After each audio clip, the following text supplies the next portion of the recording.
Students welcome to your channel physics maths chemistry. आज के lecture में हम डिस्कस करेंगे फर्स्ट ईयर फिजिक्स का बहुत ही interesting topic which is vector addition by rectangular components. तो ये टॉपिक हम हमेशा की तरह बहुत ही इंटरेस्टिंग एग्जांपल्स के थ्रू समझेंगे ताकि आपको ये टॉपिक बोर भी ना लगे और आप जो है ना इंटरेस्टिंग वे में इसको प्रिपेयर भी कर लें। हमने इसमें वेक्टर्स को ऐड करना है। इससे पिछले लेक्चर में हमने डिस्कस किया था वेक्टर्स को ऐड करने का तरीका through head to tail rule, जो कि बेसिक लेवल पे था। अगर आपने वो टॉपिक नहीं देखा तो आप पिछले लेक्चर में जा सकते हैं। इस वीडियो की डिस्क्रिप्शन में मैं उसका लिंक दे दूंगा ताकि आप उसको भी प्रिपेयर कर सकें अच्छे तरीके से। अब हमने रेक्टेंगुलर कंपोनेंट्स के थ्रू कैसे ऐड करने हैं।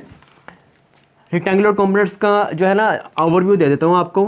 Let's say this is your X and Y axis, ठीक है। This is your A vector, ठीक है। अब जो ए वेक्टर है इसको हमने क्या करना है, रिजॉल्व करना है दो कंपोनेंट्स में। कैसे? लेट्स से ये ए वेक्टर को हम फोर्स कह देते हैं, एफ वेक्टर है जो कि इस एंगल पे लग रहा है, थीटा एंगल पे। और कोई भी एक खिलौना है जो कि रस्सी के थ्रू जो है ना बच्चा इस खिलौने के ऊपर फोर्स लगा रहा है। अब वो फोर्स जो है आपको पता है एक्स एक्सिस के अलोंग भी लग रही है और वाई एक्सिस के अलोंग भी लग रही है, ठीक है। तो एक्स एक्सिस के जो अलोंग जितनी फोर्स लग रही होगी वो कैसे मालूम करते हैं, इस वेक्टर की टिप से आपने क्या ड्रॉ करना है, स्ट्रेट परपेंडिकुलर लाइन ड्रॉ करनी है जो एक्स एक्सिस पे मीट करे और यहाँ से लेकर यहाँ तक जितनी भी वैल्यू होगी वो उसका एक्स कॉम्पोनेंट कहलाता है, ठीक है। सिमिलरली आपने वाई कॉम्पोनेंट कैसे मालूम करना है, इसकी टिप से इस वाई एक्सिस तक आपने एक स्ट्रेट लाइन ड्रॉ करनी है और यह इस पॉइंट से लेकर इस ओरिजिन तक जितनी भी वैल्यू होगी वो इसका वाई कॉम्पोनेंट कहलाता है, ठीक है। अब हम चलते हैं इस टॉपिक की तरफ कि हमने वेक्टर्स को ऐड करना है रेक्टेंगुलर कंपोनेंट्स के थ्रू। इसमें हमारे पास जो मेन चीज़ यहाँ पे है वो इसकी डायग्राम इंपॉर्टेंट है। डायग्राम को समझना बहुत ज़्यादा इंपॉर्टेंट है। अब इस डायग्राम में आप देख सकते हैं कि लेट्स से एज्यूम करें आप यहाँ पे एक खिलौना है, ठीक है। इस खिलौने के साथ दो रस्सियाँ बंधी हुई हैं, ठीक है। एक जो ब्लू कलर की रस्सी है उसको एक बच्चा इस डायरेक्शन में फोर्स लगा रहा है, ठीक है। और एक ग्रीन कलर की जो रस्सी है उस रस्सी के थ्रू जो है ना दूसरा बच्चा इस डायरेक्शन में फोर्स लगा रहा है इस खिलौने के ऊपर, ठीक है। अब उसका रिजल्टेंट जो होगा वो उन दोनों फोर्सेस को ऐड करके मिलेगा, ठीक है। अब हमने इन दोनों फोर्सेस को या इन दोनों वेक्टर्स को ऐड कैसे करना है, हेड टू टेल रूल के थ्रू। आपको पता है पहले वेक्टर का हेड ज्वाइन होगा दूसरे वेक्टर की टेल के साथ। दूसरा वेक्टर क्या है, बी वेक्टर, तो इसको सेम ऐसे ही उठा के आपने इसकी टिप के ऊपर रख देना है, ठीक है। अब इसको यहाँ पे हमने प्लेस कर दिया ए वेक्टर के हेड के ऊपर, तो this is your B vector. अब इसका रिजल्टेंट कैसे मिलेगा, रिजल्टेंट जो वेक्टर होता है उसकी टेल पहले वेक्टर की टेल के साथ ज्वाइन होती है और उसका हेड जो होता है वो आखिरी वेक्टर के हेड के साथ ज्वाइन होता है। So this will be equal to resultant which is equal to A plus B के इक्वल आएगा, ठीक है।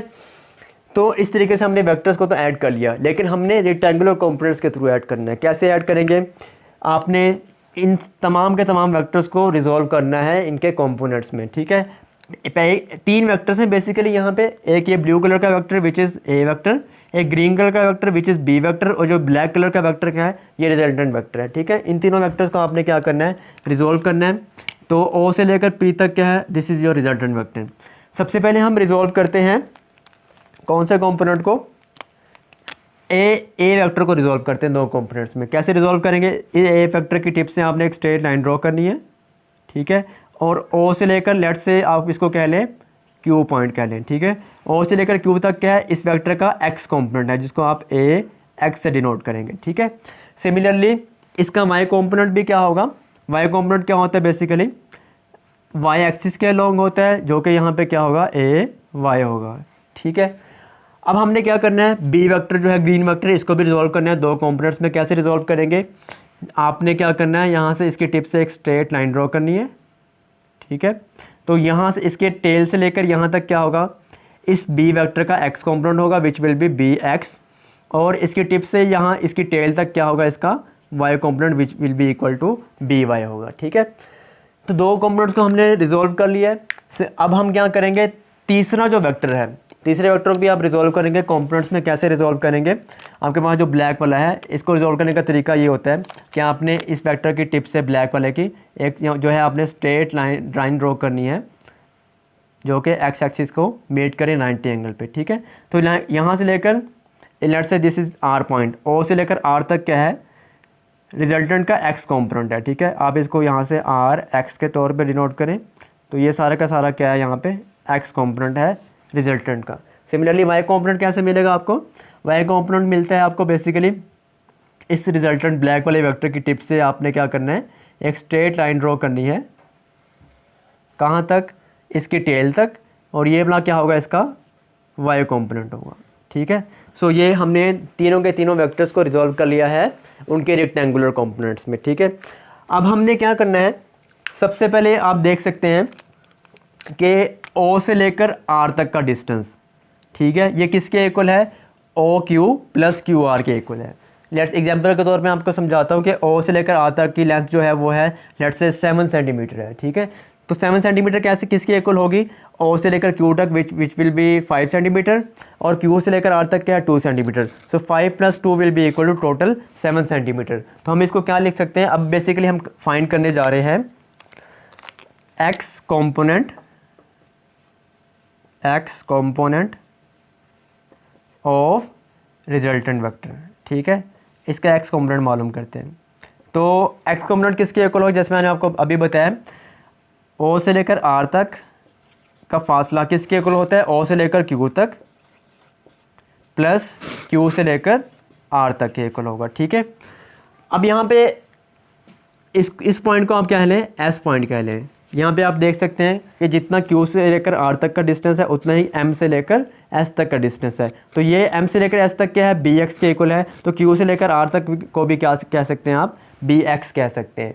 सिमिलरली क्यू से लेकर एम तक का जो डिस्टेंस है वो क्या है, ए वाई के इक्वल है। तो आप आर से लेकर एस तक के डिस्टेंस को भी क्या कह सकते हैं, ए वाई के इक्वल कह सकते हैं। ठीक है, तो अब आप देख सकते हैं कि O R will be equal to O Q plus, देखिए क्यू आर किसके इक्वल है, यहाँ पे एम एस के इक्वल है। यहाँ पे आप लिख सकते हैं since Q R is equal to M S के इक्वल है, तो आप क्यू आर की जगह क्या पुट कर सकते हैं, एम एस पुट कर सकते हैं। ठीक है, यहाँ पे आ जाएगा एम एस। ठीक है, अब यहाँ पे इसकी वैल्यूज पुट करते हैं, फिर हमें क्या मिल जाएगा, रिजल्टेंट का एक्स कॉम्पोनेंट मिल जाएगा। तो देखें ओ से लेकर आर तक क्या है, आर एक्स है, R X is the X component of resultant, और ओ क्यू क्या है, ए एक्स है, यानी ए वेक्टर का क्या है, ये एक्स कॉम्पोनेंट है, और प्लस एम से लेकर एस तक क्या है, इस ग्रीन वाली वेक्टर यानी बी वेक्टर का क्या है, ये एक्स कॉम्पोनेंट है। ठीक है, सो ये आ गया आपके पास आर एक्स। तो यहाँ से आप देख सकते हैं कि दोनों वेक्टर्स के एक्स कॉम्पोनेंट का मैग्नीट्यूड का सम जो है वो किसके इक्वल है, मैग्नीट्यूड ऑफ रिजल्टेंट के एक्स कॉम्पोनेंट के इक्वल आया। ठीक है, तो यानी R X is equal to A X plus B X के इक्वल आया। अब आपने क्या करना है, मालूम करना है वाई कॉम्पोनेंट रिजल्टेंट का। कैसे मालूम करेंगे, पहले हम यहाँ पे हेडिंग दे लेते हैं कि वाई कॉम्पोनेंट ऑफ रिजल्टेंट। तो वाई कॉम्पोनेंट कैसे मिलेगा आपको, तो Y component will be equal to, आप देख सकते हैं यहाँ पे कि हमारे पास आर से लेकर पी तक का डिस्टेंस, ये टोटल डिस्टेंस ये किसके इक्वल है, this is basically equal to R से लेकर एस तक फिर एस से लेकर पी तक। यानी आप एज्यूम कर लें कि आर से लेकर पी तक का जो फासला है वो क्या है, लेट से ये आपके पास 7 सेंटीमीटर है। ठीक है, आर से लेकर एस तक, तो आर से लेकर पी तक कितना है, 7 सेंटीमीटर है। तो ये 7 सेंटीमीटर किसके इक्वल होगा, आर से लेकर एस तक लेट से 3 सेंटीमीटर है, और एस से लेकर पी तक कितना है, 4 सेंटीमीटर। तो 3 + 4 will be equal to total 7 centimetre. So यहाँ पे R P will be equal to R S plus क्या आ जाएगा, एस पी के इक्वल आ जाएगा। ठीक है, और आप यहाँ पे एक और चीज़ भी नोट कर सकते हैं कि आर एस का जितना डिस्टेंस है आर से लेकर एस तक का, उतना ही क्या है, क्यू एम का डिस्टेंस है। तो हम आर एस की जगह क्या पुट कर सकते हैं, क्यू एम पुट कर सकते हैं। यहाँ पे आप लिख भी लें हिंट में कि since R S is equal to क्या है, क्यू एम के इक्वल है। ठीक है, सो यहाँ पे क्या आ जाएगा, this will be equal to R P is equal to R S की जगह क्यू एम पुट कर दें, प्लस क्या आ जाएगा, एस पी आ जाएगा। ठीक है, अब यहाँ पे वैल्यूज पुट करते हैं ताकि हमें वाई कॉम्पोनेंट आ जाए रिजल्टेंट का।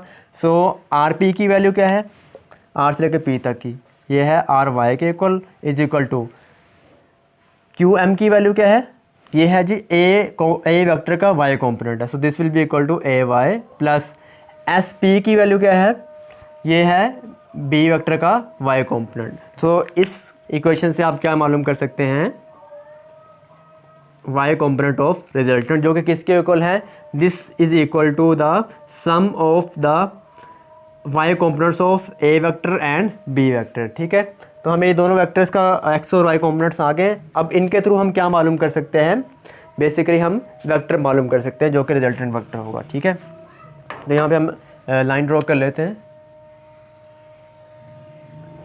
सो हेयर आप वेक्टर मालूम कर सकते हैं, आर वेक्टर किसके इक्वल होगा, आपको पता है आर वेक्टर किसके इक्वल होता है, आर वेक्टर जो है ब्लैक वाला वेक्टर, इसके दो कंपोनेंट्स हैं, एक वाला एक्स कंपोनेंट है, इसको आप लिख लें आर एक्स, जो कि किस एक्सिस की तरफ है, एक्स एक्सिस की तरफ है, तो हम आई यूनिट वेक्टर लिखेंगे। आपको पता है आई यूनिट वेक्टर किसकी वजह से होता है, I unit vector basically R X की डायरेक्शन को डिनोट कर रहा है जो कि एक्स एक्सिस के अलोंग है, प्लस दूसरा कंपोनेंट क्या है इसका, आर वाई है। ठीक है, आर वाई किसके अलोंग है, वाई एक्सिस के अलोंग है। तो वाई एक्सिस के लिए हम जो यूनिट वेक्टर डील करते हैं वो क्या है, जे यूनिट वेक्टर होता है। ठीक है, तो ये इसके इक्वल आ गया, R vector is equal to R X I plus R Y J है। ठीक है, ये है जी प्लेन में, यानी दो एक्सिस हैं। अगर तीन एक्सिस होते तो उसकी जगह हमने क्या लिखना था, R X I plus R Y J plus R Z K. R Z K है जी एक्सिस के अलोंग होना था। ठीक है, सो अब हम यहाँ पे वैल्यूज पुट करते हैं। R vector will be equal to R X की वैल्यू क्या है हमारे पास, A X plus B X है, A X plus B X, और साथ क्या आ जाएगा आई, प्लस आर वाई की वैल्यू क्या है, A Y plus B Y के इक्वल है, और साथ क्या आ जाएगा, जे यूनिट वेक्टर आ जाएगा। ठीक है, तो ये आ गया आपके पास रिजल्टेंट। अब हमने इस रिजल्टेंट का क्या मालूम करना है, मैग्नीट्यूड मालूम करना है। ठीक है, मैग्नीट्यूड का मतलब क्या, मैं आपको पहले भी बताया था कि दो बच्चे जो फोर्स लगा रहे हैं, एक ब्लू कलर की रस्सी से फोर्स लगा रहा है, एक ग्रीन कलर की रस्सी से जो फोर्स लगा रहा है इस खिलौने के ऊपर, उन दोनों फोर्सेस का रिजल्टेंट क्या होगा, उन दोनों फोर्सेस लगा रहे हैं उसका रिजल्ट क्या मिलेगा बेसिकली। ठीक है, तो वो रिजल्ट ही हम बेसिकली मालूम करने जा रहे हैं। अब तो यहाँ पे लिख लेते हैं हम, यहाँ पे हम लिख लेते हैं magnitude of resultant vector R. ठीक है, अब मैग्नीट्यूड मालूम करते हैं। मैग्नीट्यूड कैसे निकलेगा आपके पास, here magnitude will be equal to, आप हमने पिछले लेक्चर में भी देखा था कि मैग्नीट्यूड किसके इक्वल होता है, this will be equal to X component का square which is R X plus Y component का square which is R Y. ठीक है, और ऊपर क्या आ जाएगा, यहाँ पे स्क्वायर रूट आ जाएगा। ये बेसिकली हमने पिछले लेक्चर में देखा था कि हाइपोटेनस थ्योरम जो हम यहाँ पे लगाते हैं ना, पाइथागोरस थ्योरम जो होता है, ठीक है, उसके थ्रू भी हम बेसिकली इसका मालूम कर सकते हैं मैग्नीट्यूड। अब यहाँ पे वैल्यूज पुट करेंगे, R vector will be equal to R X की वैल्यू क्या है आपके पास, A X plus B X है, A X plus B X, इसका क्या आ जाएगा यहाँ पे स्क्वायर, प्लस आर वाई की वैल्यू क्या है, A Y plus B Y, A Y plus क्या आ जाएगा बी वाई, और इसका क्या आ जाएगा स्क्वायर आ जाएगा। ठीक है, so this is the formula for finding out the magnitude of resultant vector R. अब आपने एंड पे क्या मालूम करना है, इस रिजल्टेंट वेक्टर की डायरेक्शन मालूम करनी है। डायरेक्शन का मतलब क्या है कि आपके पास एक्स एक्सिस से लेकर जो ब्लैक वेक्टर है रिजल्टेंट वेक्टर का, इसकी डायरेक्शन क्या होगी, थीटा, वो आपने मालूम करना है। तो हम यहाँ पे हेडिंग दे लेते हैं कि आपके पास direction of resultant vector R, इसकी डायरेक्शन कैसे मालूम करनी है, सिंपली आपने यूज़ करना है टेन थीटा अप्लाई करना है which is the trigonometric ratio. Here tan theta will be equal to Y component which is R Y over R X आएगा। ठीक है, तो आपने डायरेक्शन के लिए हमने पहले पढ़ा हुआ है कि वाई कॉम्पोनेंट को डिवाइड कर देना है एक्स कॉम्पोनेंट के थ्रू। अगर आपने इसका कॉन्सेप्ट लेना है तो आपको मैं कॉन्सेप्ट का ओवरव्यू दे देता हूँ। तो आपको पता है कि टेन थीटा किसके ऊपर, थ्रू प्रॉपर ब्रशिंग, यानी परपेंडिकुलर ओवर क्या आता है, बेस आता है। तो यहाँ पे परपेंडिकुलर क्या है, देखिए ये आर वेक्टर है, ठीक है, ये एंगल थीटा है, और ये क्या है 90 डिग्री है। तो थीटा और 90 के बीच क्या होता है, ये बेस होती है, आर एक्स क्या है बेस है, ठीक है, ये बेस है, और दी वाली साइड क्या होगी, परपेंडिकुलर होगी, यानी आर वाई क्या है यहाँ पे परपेंडिकुलर। तो टेन थीटा किसके इक्वल है, परपेंडिकुलर ओवर बेस होता है, परपेंडिकुलर क्या है आर वाई है, यहाँ पे आर वाई आ गया है, और बेस क्या है यहाँ पे आर एक्स है, तो यहाँ पे हमने आर एक्स से डिवाइड कर दिया है। So here theta will be equal to tan inverse R Y over R X के इक्वल आ जाएगा। ठीक है, मजीद हम यहाँ पे अगर वैल्यूज़ पुट करें आर वाई और आर एक्स की, तो क्या आ जाएगा टेन इनवर्स आर वाई की वैल्यू क्या है हमारे पास, A Y plus B Y, A Y plus B Y divide करेंगे आर एक्स से। आर एक्स की वैल्यू क्या है, A X plus B X है, ठीक है। तो this will be equal to A X plus B X, और आगे आपने ब्रैकेट लगा देनी है। अब इस फॉर्मूले से आप क्या मालूम कर सकते हैं, सिंपली डायरेक्शन मालूम कर सकते हैं रिजल्टेंट वेक्टर आर की, ठीक है। तो ये था हमारा आज का टॉपिक। अगर आप इसके, ये हमारे पास कितने वेक्टर्स है, 2 वेक्टर्स थे, ठीक है। अगर आपके पास n नंबर ऑफ वेक्टर्स होंगे, यानी 3, 4, 5, 10 जितने भी वेक्टर्स हों, तो उनके लिए आप क्या करेंगे, मैं यहाँ पे अलग से लिख देता हूँ कि अगर आपके पास कोई स्पेशल केस आ जाए जिसमें आपके पास n नंबर ऑफ वेक्टर हो, लेट से ए वेक्टर, फिर बी वेक्टर, फिर सी वेक्टर, फिर सो ऑन, जितने भी डी ई एफ जितने भी वेक्टर्स हो, तो उनके लिए क्या होगा, उनके लिए आप क्या करेंगे बेसिकली